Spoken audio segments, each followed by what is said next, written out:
Welcome to the JP and Hack Show, part of the Field 12 Media Network, sponsored by Bet Rivers Sportsbook. That is my guy, Christian Hackenberg, former Penn State quarterback. I am merely Joshua Perry, former Ohio State linebacker. And, we had a sleepy slate. Man, if you got it, I'm just trying to get like you one of these days. Big man on campus, gunslinger, and I was just over here trying to make tackles. That's all I did. Oh, man. Sleepy slate of football last week, my guy. It was generally lackluster, had a couple of awful upsets as well that we'll get into. I'll run through the scores from last week and then we can talk some storylines. Minnesota looks apart right now. They're handling business against lesser competition. They won 62-10 over Western Illinois. Ohio State 45. Arkansas State 12 was on the call for that one in the shoe. That was a fun atmosphere. Penn State handling business against Ohio 46-10.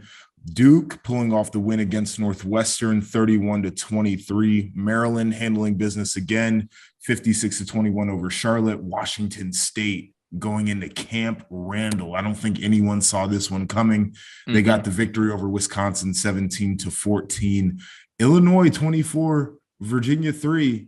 And even though that game was sloppy at times for Illinois, they were just flat out the better ball club. The West is looking really interesting with that team seemingly on the rise.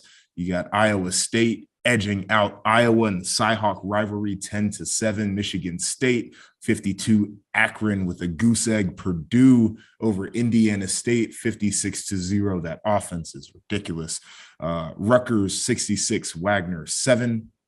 Georgia Southern ending Scott Frost's tenure at Nebraska. Score of that one, 45, Nebraska 42, another one-score loss. It was wild to the end. Get him out of there. Jeez, man, what a roller coaster. Indiana 35, Idaho 22, and Michigan again looking the part against bad competition, but that team is a good football team, 56-10 over Hawaii.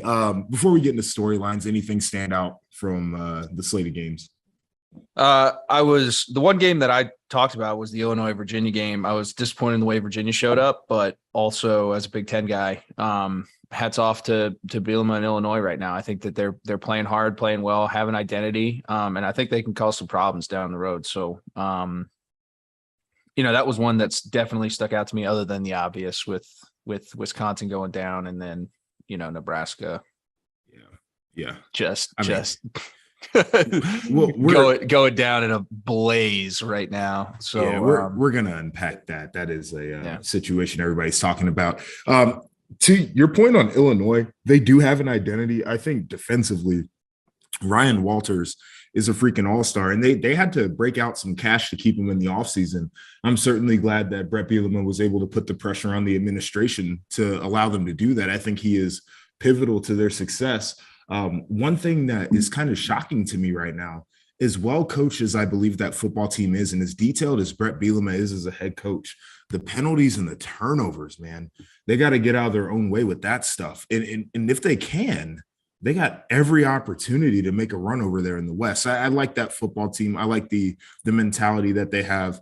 I'm a fan of the coaching staff just in general. Barry Lunny on offense, I think, was a huge move for them too, just to be able to put it out in space a little bit more, take some pressure off of their offensive line that struggled just trying to move people at the point of attack last year. They're getting movement by creating space now rather than just trying to move people and maul them. I think that was really smart. So that's a team that I'm on the lookout for. But jump into these storylines, man. Scott Frost, he's out.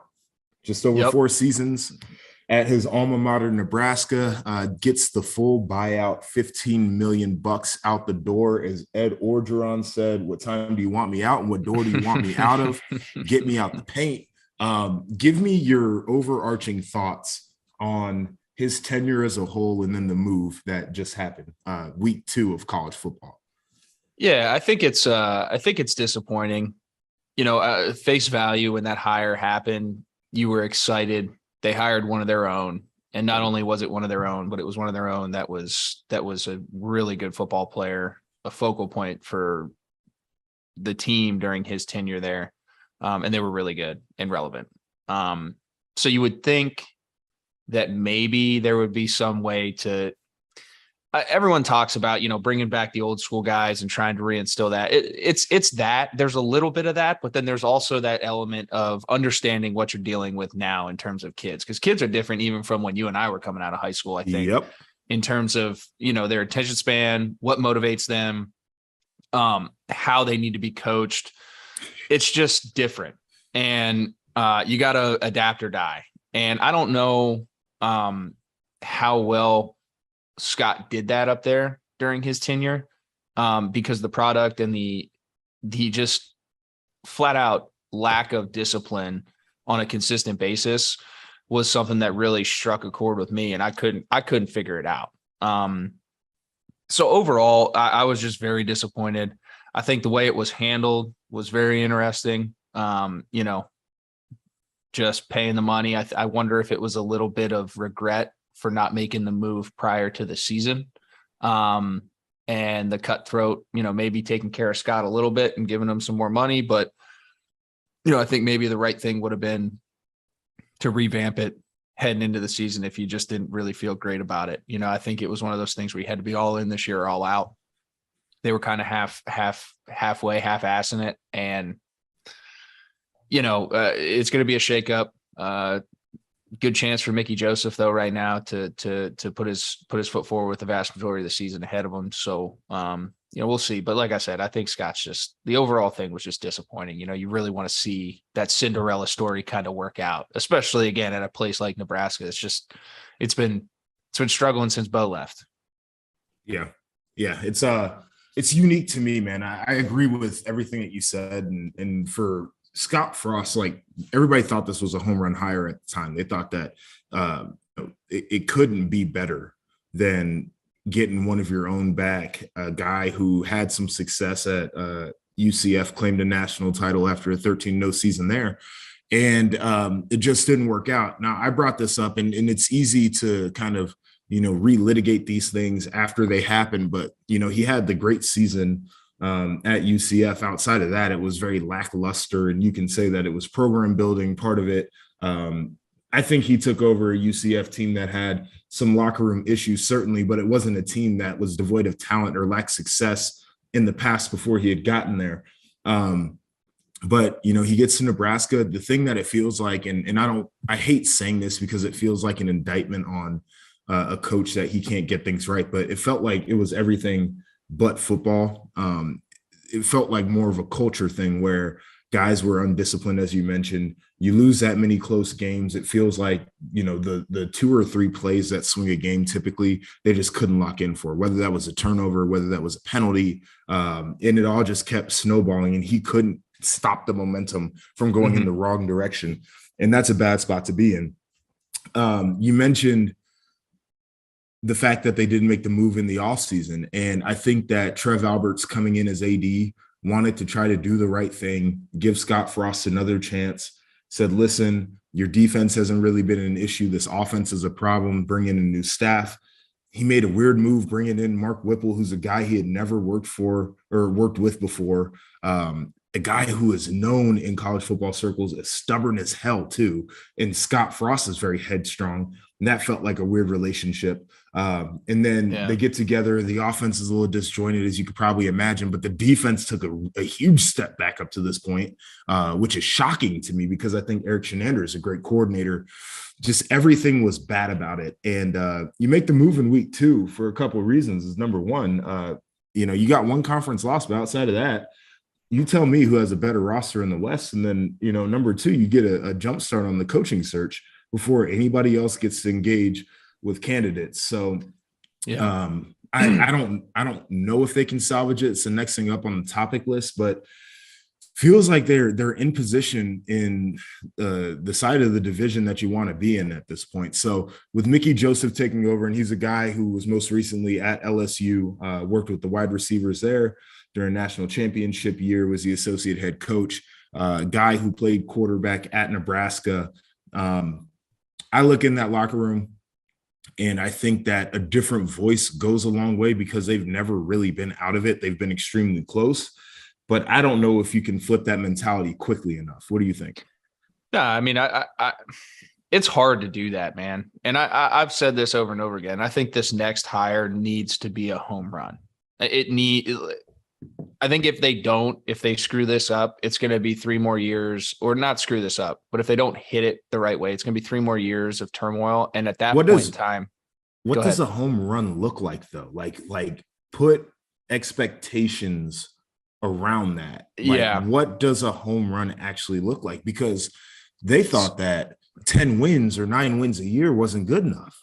Yeah, no, I know. And I think that's where they have to adjust their expectations. And here's a perfect example. And I hate to go back to using, some of my experiences, but I think it's a good one. Is after the sanctions, Penn State hired Bill O'Brien. Never been a head coach before, coordinator in the league, coordinator, assistant throughout, Duke, Maryland, so on and so forth in the college ranks. But the way Bill handled that in terms of engagement, some of the first calls he made was to the entire alumni association, wanted all the lettermen to get back, get engaged, feel welcome, let these kids understand what Penn State football meant. He did things outside of the building, and then also brought a level of expectation, competitiveness, and structure from a football standpoint into the building at a time when it was unprecedented in college football. I argue this with everybody, just having been in the locker room, understanding him, understanding how he talked about it. And things have changed since then, I would assume, but I can only go on what I know. I don't think Penn State could have hired a better guy to do the job that was asked of him. I don't disagree with you. Similarly, in this situation, it's not because you have sanctions and you have kids who, now you can because of the transfer portal, but kids who can just pick up and leave wherever they want. You got coaches posted up in your campus, all kinds of stuff going on, a lot of turmoil, nuts. You don't have that. But I think that there's probably maybe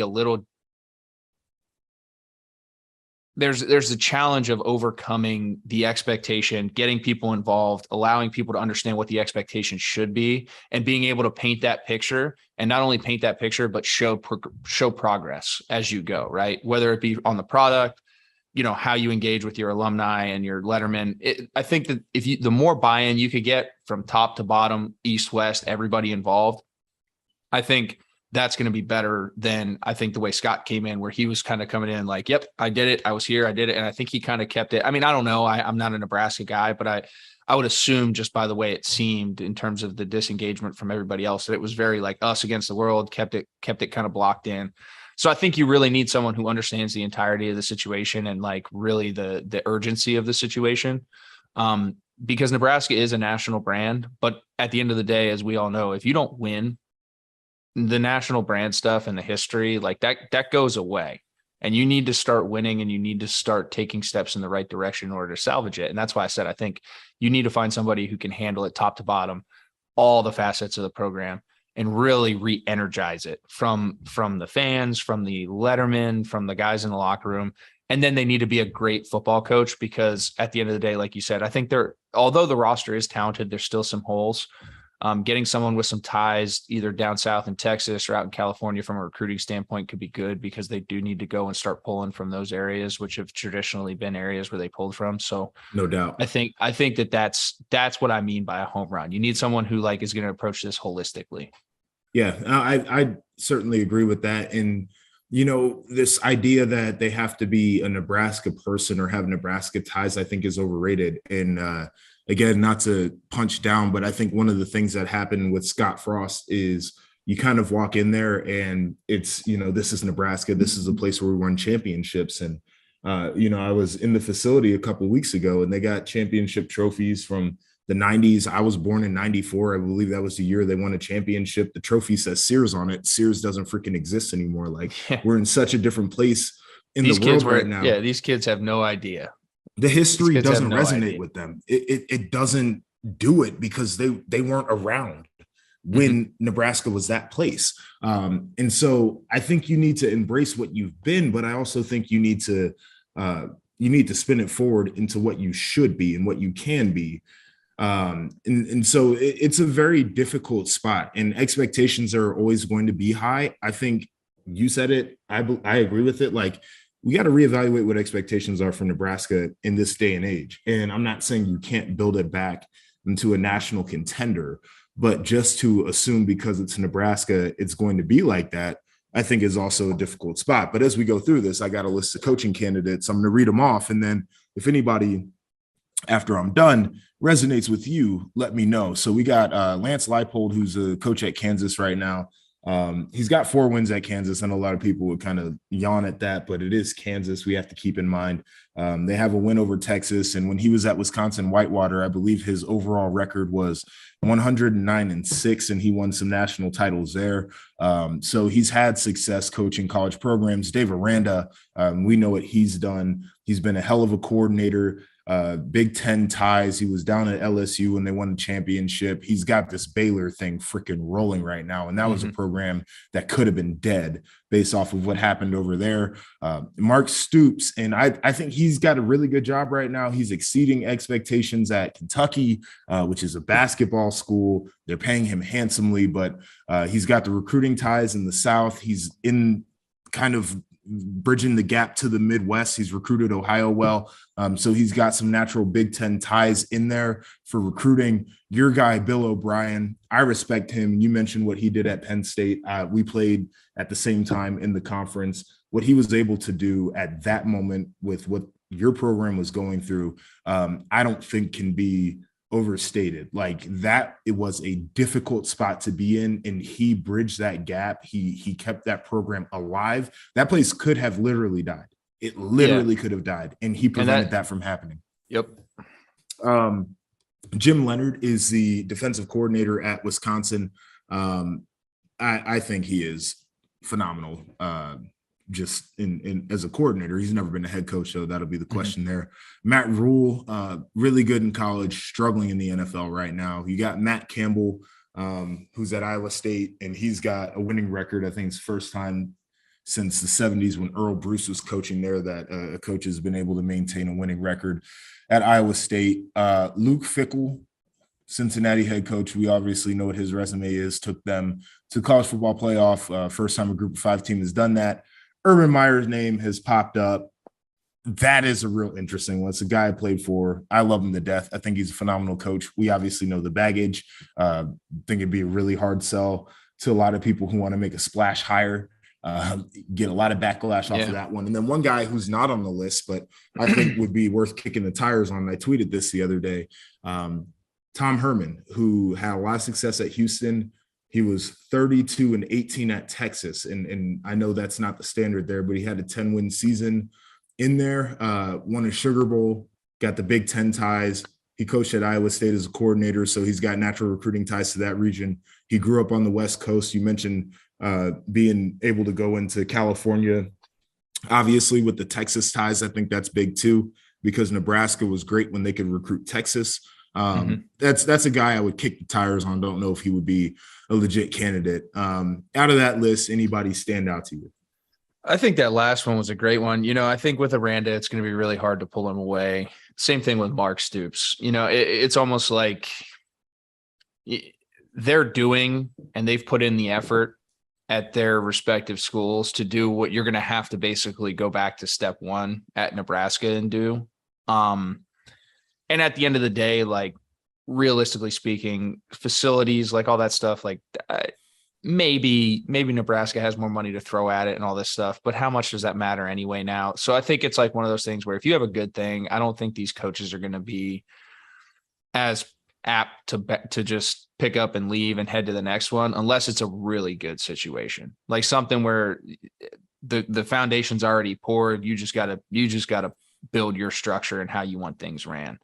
Like I said, I think this one's a lot more like you gotta grate the field. You gotta get everything going, get all there's just a lot more that goes into this, run the plumbing. So I think you need a guy who has experience. I don't think you can take like a first-time head coach. What do you think about that? I think it's going to be tough to take a first-time head coach into this situation. I think it's riskier to do that. It might work out, but I think you need someone who's done it before. I was going back and forth on that very idea. I think Nebraska fans are going to want to splash. So, to get some of these guys, Dave Aranda or Stoops, for example, they're going to have to pay him like $10 million a year. And I'm being realistic here. So, you gotta have some wherewithal to want to offer that type of a contract. The first time thing is real interesting to me. And it popped up when I made the tweet about Tom Herman.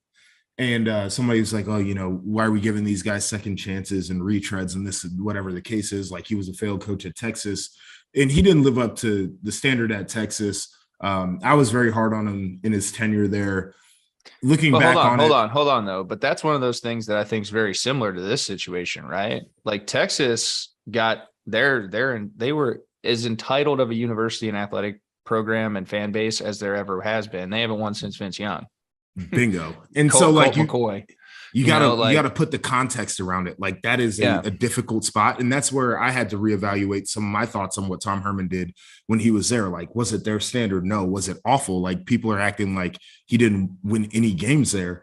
And so maybe he's got the foresight on what to do differently going into a place like that. But why I bring this up is people act like he's a bad coach because of the one stop. And history would tell you that he was successful as a coordinator. He was successful, very successful at Houston. Who's to say that he can't have that success again? And who's to say that one of these guys that we think is a really good coach who's had success before can't go to Nebraska and mess it up like Tom Herman did at Texas, or like Scott Frost just did at Nebraska? Like, that is the literal example. Oh, we want to get a guy. Well, you had a guy and it didn't work out. And so the first time head coach thing to me stands out because I don't think that we can use past success as a head coach as a legitimate indicator that somebody could take a job like Nebraska and make success out of it. I think that's why the vetting process is going to be so important for Trev Alberts. So I'm 50-50 on it. I think that you want a guy who's been there before. I think you want that, but I don't know if it's a necessary attribute for a guy to have success there. Yeah, that's a good point. I mean, I agree with you. It's just one of those things where, like, I always lean on experience, man. Like, there's times to grow and there's opportunities to grow. But like I said, I think when you look at Nebraska, the urgency that is needed, I don't think you can grow with somebody, because at the end of the day, no matter who you've been around, how you've done it, until you're actually driving that ship, it's different. So that's why I said I think you need someone who has experienced both failures and success in that seat, so they know they can learn from it, bring that with them, and then also evaluate this situation single-handedly. And that's where, like, a Bill comes into account, because I think he got some taste of stuff at the NFL, maybe got in over his skis with the GM thing, and now he's back down in Alabama trying to figure things out. But he's a blue-collar guy. The fan base and the Nebraska fan base will definitely resonate with that.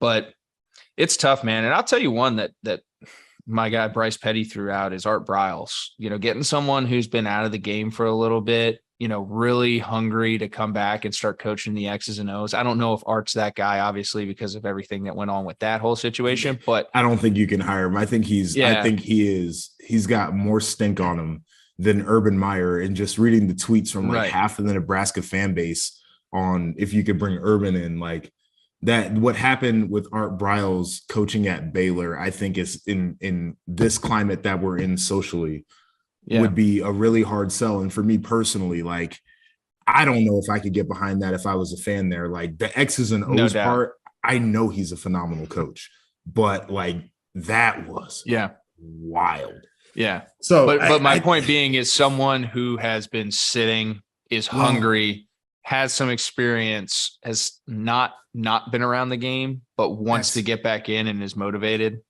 I think someone like that could be. That's the interesting thing. And again, I keep bringing up Tom Herman. I guess I got to put this out in the air. I haven't talked to the guy since I left Ohio State. So this is not like, one of my buddies that I'm on a PR campaign for. We don't have a professional relationship at this point, but like, the dude's in the booth with CBS right now. Like, you could hire the guy in November feasibly, and he could come into the program right away.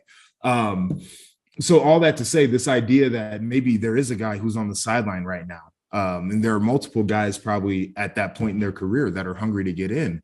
I think that's a great thought that you had, because why not? Like, they see from a different worldview when they're not in the game right now. Again, the ability to come in probably earlier than any of the candidates that you'd be looking at that are currently coaching is probably a benefit. You get a jump start on recruiting. You can get a jump start on laying the foundation of what you want your culture to be. You can make the connections and have the conversations with the boosters and the alumni and all the important people that you need to kind of politic with to have success. Like that, I feel like that's that would give a unique edge to this situation right now. But I'm sure this isn't the last time we're going to be talking about Nebraska and their coaching search throughout the season. So no doubt, man, no doubt. But I mean, I hope they figure it out. Like just for the health of the conference. And when does it go back from divisions too? When does it go? When are we doing away with the East West? I think when USC and UCLA come in, I think it's going to be divisionless football. Yeah. So 2 years, right? So that's the thing too, is like, at least right now, if you get a guy, they got 2 years to kind of battle in a wide open West. You make a run.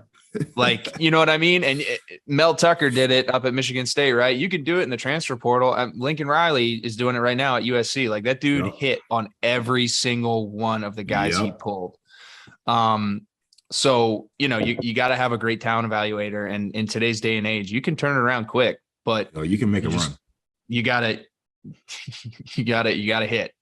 And that's why I think the hire's so important. Yeah.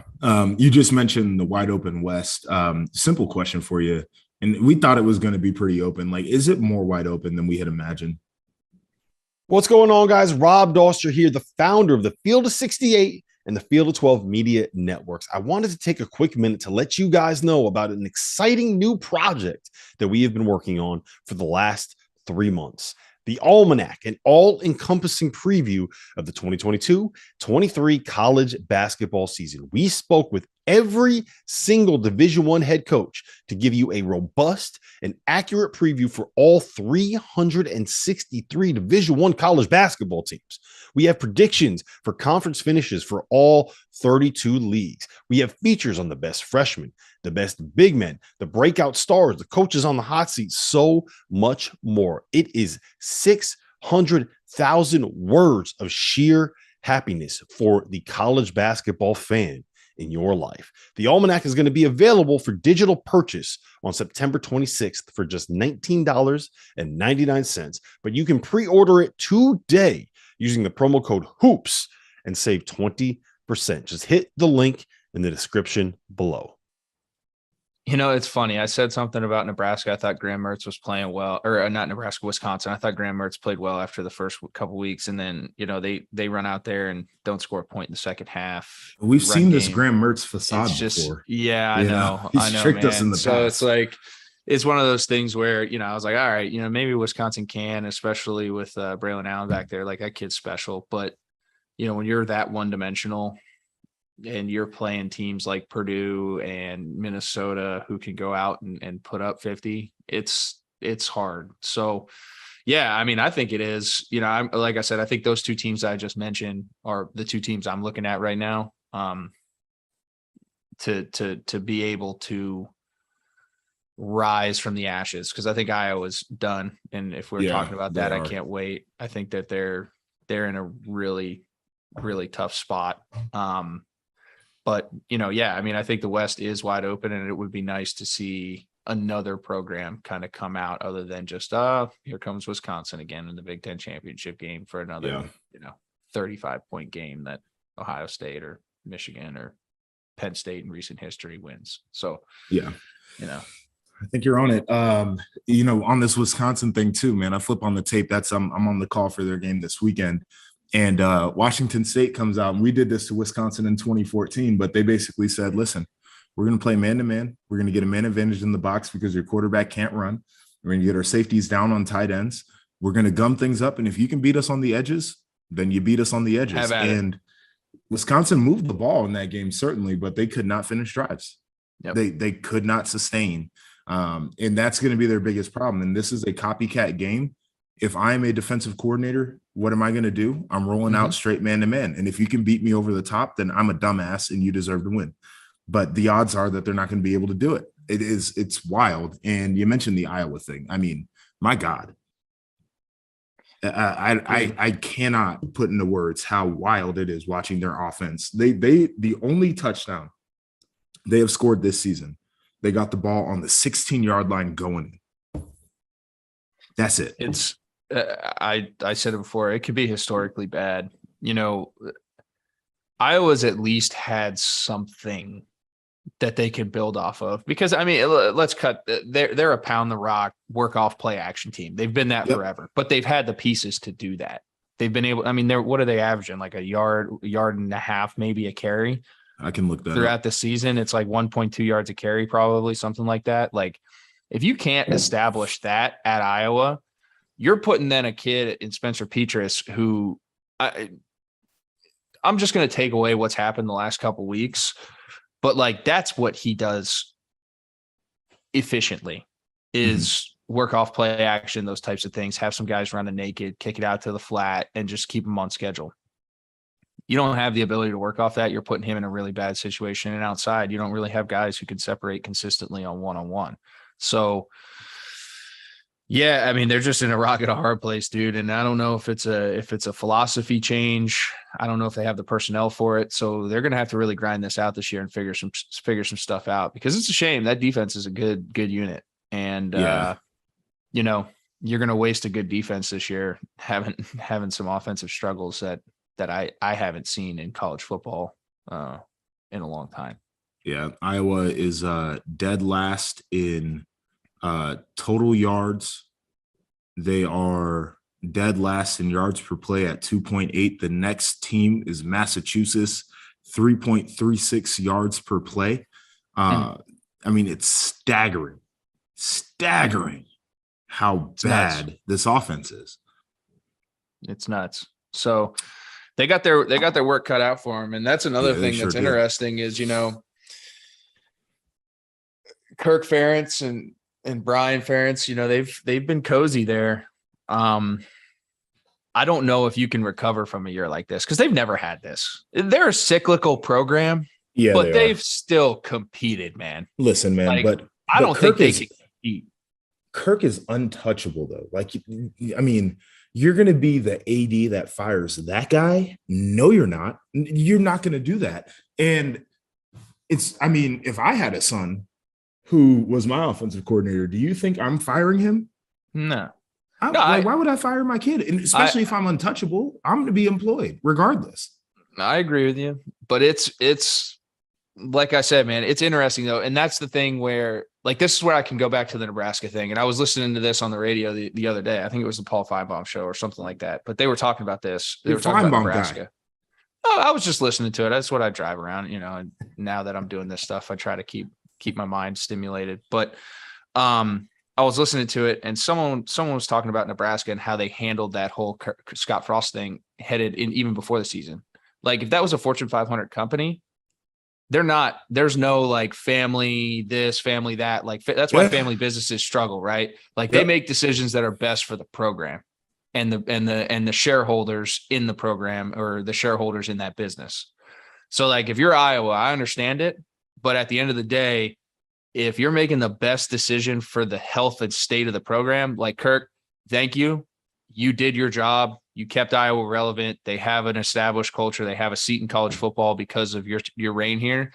But we got to start evolving a little bit, maybe, and we got to start reevaluating this, and how we do that. You know, I don't know. I'm not calling for the guy's head. I'm not saying it's no. I know you're not. I think he's one of the best coaches in the Big Ten consistently. I'm not taking that away from him. But what I'm saying is when you hit a brick wall like this, I think it's kind of been a long time coming. Yeah. Unless you can really rebound next year, which is going to take recruiting, transfer portal, all this stuff, which I was really not known for. They're more of a development, get guys in, you know, their guys. It's going to be hard because this fan base is starting to expect more. Yeah. And when the expectation rises, when the floor rises, the ceiling only continues to get higher. But I don't know if it's that they're expecting more, or if they expect that they can do what the program has built to well, right? And so where I agree with you but disagree in this situation is there is not a singular Iowa fan out there that expects to compete for a national title in any year. What they expect to compete for is a Big Ten championship, and probably a New Year's Six bowl game berth. And if they can do that, that is a successful year. We're not talking about a team that national championship is their outset at the beginning of the year. I know everybody's in it to win games. So when's the last time Iowa won a Big Ten championship? That's a good question. They played for one in 15 and lost that one to Michigan State, and then they played for the one this past year. Let me look that up. But that's kind of like the hunt, but like last year being in Indy was so wild because you're looking at Iowa fans and they're like, oh well, we had a good year. We're just happy to be here. Yeah, like they fully expected to get their butt whooped by Michigan. It's 2004 was the last time. I believe they shared that one with Michigan, as a matter of fact, that they had a Big Ten championship, and then they claimed division titles in 15 and 21 and played in the Big Ten championship game. So yeah, like for that program, hell of a season, right? Yeah. So if Kirk Ferentz maybe demotes his son and convinces them that they can get back to a position where they're in the hunt in the West next year, like I think that's a win for them. I don't expect wholesale changes, nor does that program really need wholesale changes. I think they need one change, right. And that's to get the offense moving the damn football, because the way they play defense and special teams around there, it's phenomenal. Not like they're getting blown out in these games. They lost by 3 points. Most teams, you say if you held a team to 10 points, you win the game 99% of the time. It's not like the bar is very high for outscoring your opponents. We'll have a lot of conversation on this throughout the year. Before we get to some previews, I wanted to circle back on the Michigan quarterback situation. JJ McCarthy is a guy going forward. I don't think there's a situation where Cade plays his way back into this, nor do I think there's a situation where JJ necessarily plays himself out of this. I watched that game against Hawaii. I had mentioned, I don't know how that's really a measuring stick for anybody, because that team is very bad. But in saying that, I also learned zero things about JJ McCarthy. And I mean that in the most complimentary way to that kid, because most teams that have a 5-star who is a top 25 recruit who's been in the program for a year, getting ready to start at quarterback, playing a team like Hawaii, you expect him to go out there. If it's Ohio State, Clemson, if it's Alabama, one of those teams, you expect their quarterback to go out there and do what JJ McCarthy did. And he rose up and he played phenomenally. The guy is absolutely electric. He's box office on the football field. There were 2 passes that really stood out to me. The one in the red zone where he had to throw a strike into a tight window, I thought that was a really good pass for a young quarterback. And then rolling out to his left, throwing it to the sideline, a little scramble drill, making things happen on the move, I think is great. But I don't think I'm going to learn anything about JJ McCarthy until it's 3rd and 10 and the game is tight. You got to have it. You're running out of time, and he makes a huge play and rises up to that occasion. In saying all of that, this offense is in great hands. It can be as wide open as they want it to be. Their defenses are going to be challenged against what JJ McCarthy brings. And the flip side of that is I've been a Cade McNamara apologist. I got no dog in the fight. I feel really bad for that kid, for all the things that he did last year, beating Ohio State, winning a Big Ten championship, college football playoff for the first time in that program's history. Goes out there, he gets booed. He's got a captain's patch on his jersey. That's an awful feeling. Yeah, and I mean, just peeling this back, do I think that Michigan ultimately made the best decision for Michigan moving forward? Yes. 100%. 100%. 100%. Did they put Cade McNamara in a bad situation? And I think they set him up. And that's why I made the comment, handle this during the offseason, because at the end of the day, whether JJ McCarthy was hurt during spring ball, the beginning of training camp, it doesn't matter. They knew. To your point, he's been on campus for a year now. They knew. And as a coaching staff, if you knew that was the direction you were going, do right by Cade and give the kid a chance to go somewhere else and play because of what he did for you. Right. And that's what I would expect from a coach who I laid everything on the line for and ultimately experienced a lot of success that the program hasn't experienced in a really long time. Yeah. do right by that kid and give him a chance. And that's where I just feel grimy about the whole situation, is that it's like, and understanding the dynamic of that position. Like, people know, the locker room knew, like, JJ is an extremely, extremely talented individual, and it was just a matter of time. But when you're dealing with a situation like that, I think that there's a way where you can be a pro about it. And Jim Harbaugh did not do it in a professional manner, because at the end of the day, it was apples to oranges the entire time. Even when the fact that JJ played in the first game was like, it's done at that point. And JJ, and if you're Cade, like, you had to know that. So it's like, that's it. That's the damn shame for me. And that's where I just get the heebie-jeebies about it. Like, it's just like, man, it's wrong. Yeah, I kind of, we both laid it out, right? You're Cade McNamara. You feel like you got the edge the whole time in camp. And then a week before the season, you're delivered this news that it's going to be an ongoing competition into the season, and you got to be the first guy to go out there. So you got to set the tone, and there's a pressure of that. And you know that your job's not secure. And JJ McCarthy's got nothing to lose compared to Cade McNamara, because he didn't have the resume coming in. And he was still going to play this year. He was still going to play this year. Yeah. And you write your own story, because now you're Cade McNamara. You got to live up to what you did a year ago, even through the criticism you had a year ago. And JJ McCarthy is like the backup quarterback's always the most popular guy on campus anyway. And so I'm with you on that. And the angle that not a lot of people take on this, and maybe might be unfair to frame it like this too, but Jim Harbaugh, he was coaching for his job a year ago. And if it wasn't for the way that Cade McNamara played, we don't know if Jim Harbaugh is still at Michigan. If Michigan goes, they have a 7-win season. Yep. We're probably talking about even a different an 8-win coach season. I mean, and so with that, you feel like you owe that quarterback the opportunity to maybe look elsewhere, or just to settle it in camp. You certainly don't want that guy to go out there and get booed by your home fans. You put him in that position, and I feel like that was a little bit grimy there. But this is also like it's the underbelly of college football. As much as it's collegiate, it's big business, and things happen like this. And everybody's got to try to move forward as pros about it. But just from my perspective, and I feel like you resonate with this, I don't know how that kid walks in that locker room every day. I would be a mess. Yeah. And that's you hit it. You hit the nail on the head at the end of the day. And I feel like with how much coaching has become and college football has become such big business, at the end of the day, you're still a teacher of life, and you're a developer of human beings. And I know people talk about that, and it's kind of cliche, but how you handle business is ultimately going to reflect how the 125 guys that you're responsible for 3, 4, 5 years, now 6 with COVID, how they're going to carry on and their experiences. And at the end of the day, you're Cade deserved better. He deserved better, because he saved you when you needed him most. Do right by him. And that's the human element that I think gets lost in the business element of sports, especially today. And I wish fans even looked at it like that too, where if you really take a step back, like, what that kid did was historic. Whether or not you want him pulling the trigger for you or not this year is beside the point. Take the human element of it, because that kid should be celebrated at the University of Michigan, and he should have the chance to go and save his career now elsewhere. Right.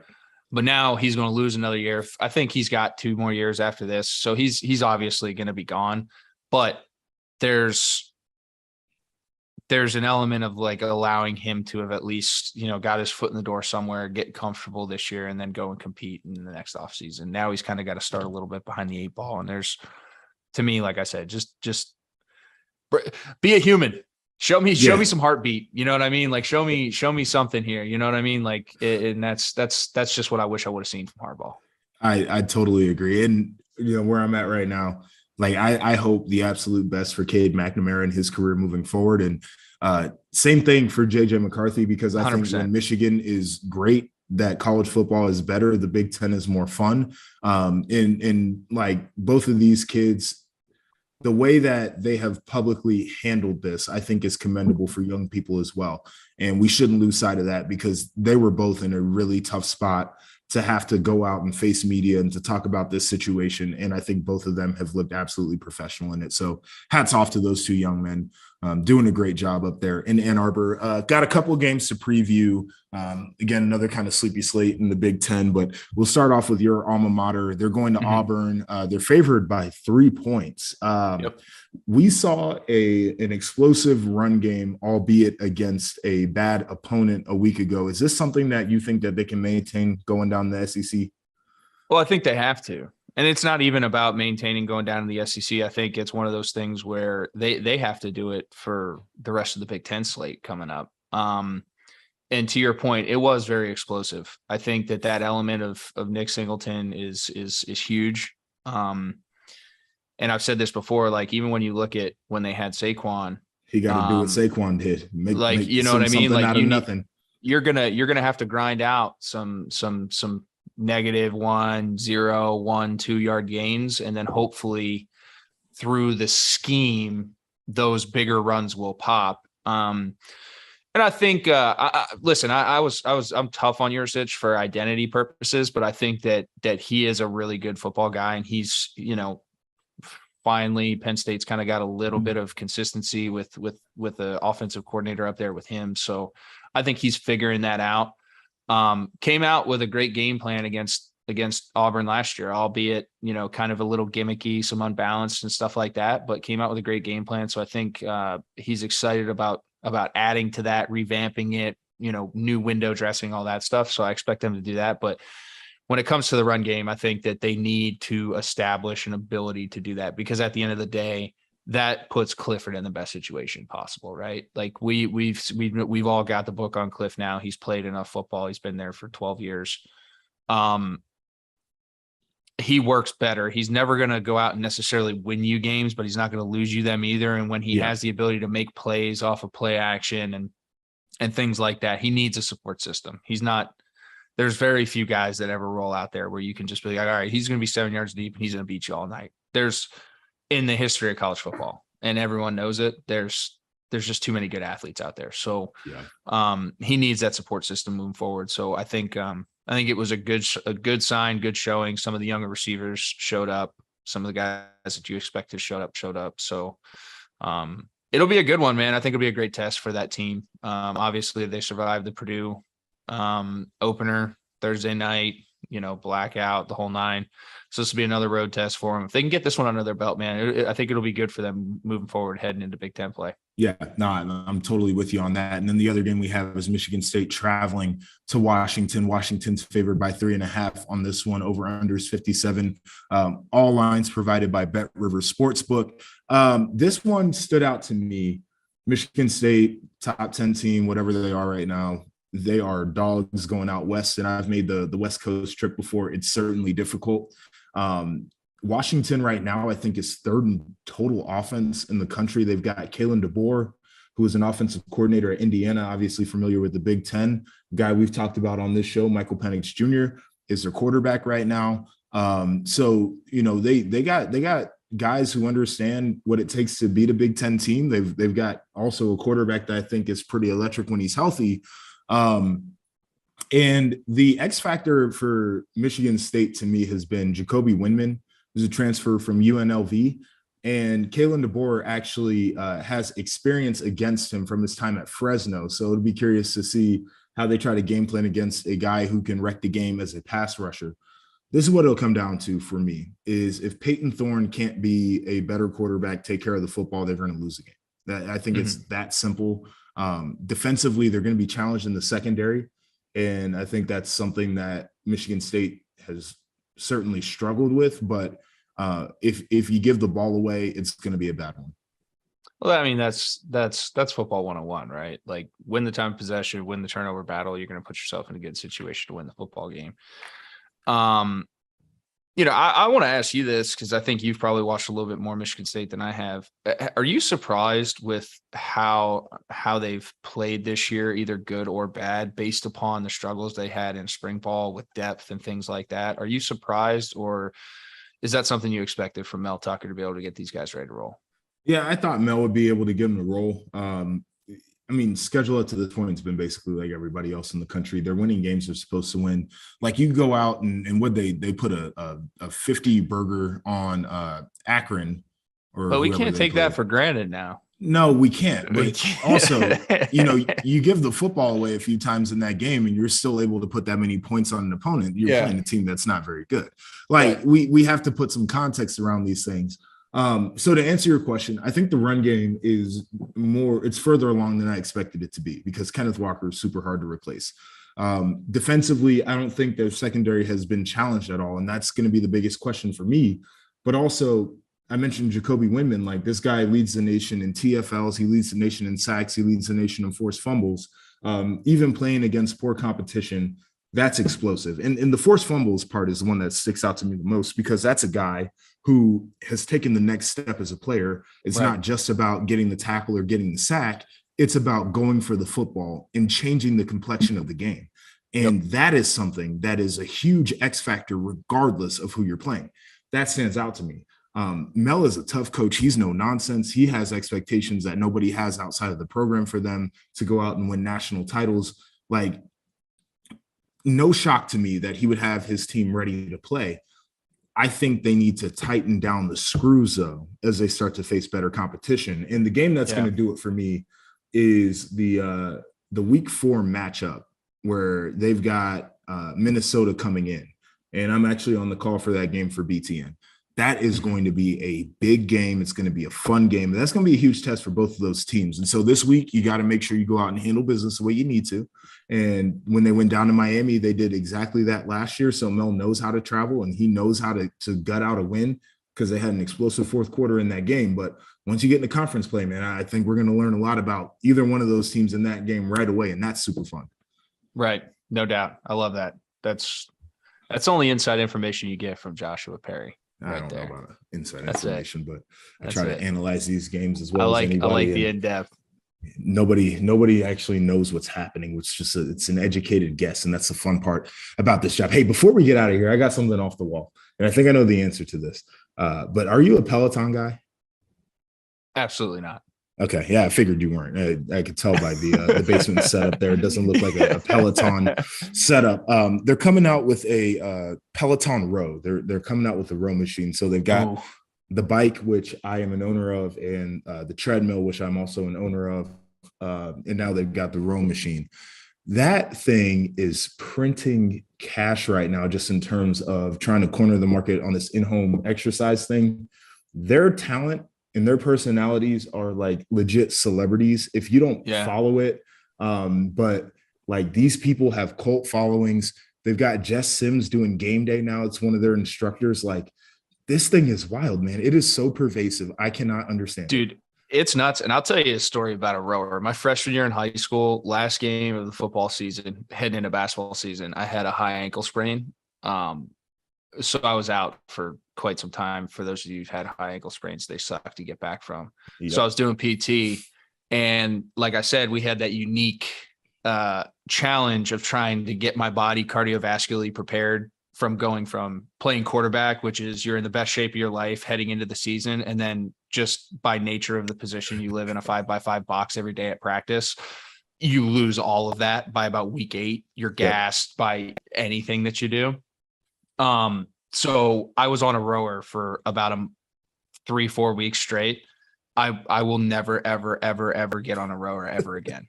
Never again, dude. Never again. Like by voluntarily. I mean, if you told me to, like I'll do it, or challenge me to, I'll do it, but there's no chance I get on a rower. No shot. I am a bike guy though. I do like riding a bike. You know, the running on a treadmill, that always gets me. I get bored. So I'm like a squirrel. This is interesting. So the row thing, I go down to the gym and I look at it every time I'm there. And I'm like, one of these days I'm going to get on that raggedy bitch, but I'm not going to do it. Like I keep telling myself I am. I just know deep in my heart of hearts, I refuse to. The treadmill thing, I agree with you, but the Peloton tread was great for me because it's interactive and you got the screen there and there's somebody shouting at you. So it's not that helped me run. And since I moved to Chicago, I'm in a 1-bedroom apartment, so I don't have it with me. It's in a storage unit right now. So it's great money spent, Joshua. But, that changed my perspective on running because I won't do it otherwise. Like I refuse. In the bike thing, I'm 50-50 on, man. I appreciate it after I'm done, but that shit is raggedy. I would rather ride on the road, which I probably need to get a road bike than the Peloton. Mm-hmm. Yeah, I hear you. There's something about being outside. That's what I do. If I play pickup basketball or something, you put me on something that has an end game, I'm all about it. But at this point in time now, like I'm still young, got some good genetics. I can stay in shape. So I don't. That's what I thought. And then the waistline started expanding a little bit. Now I'm back on it. It does come quick. It does come quick when it comes on. All right, man. This was a fun one. We'll do it again in a week, but this is the JP and Hack Show, part of the Field of 12 Media Network. For Christian Hackenberg, I am Joshua Perry, and we'll be back with you soon.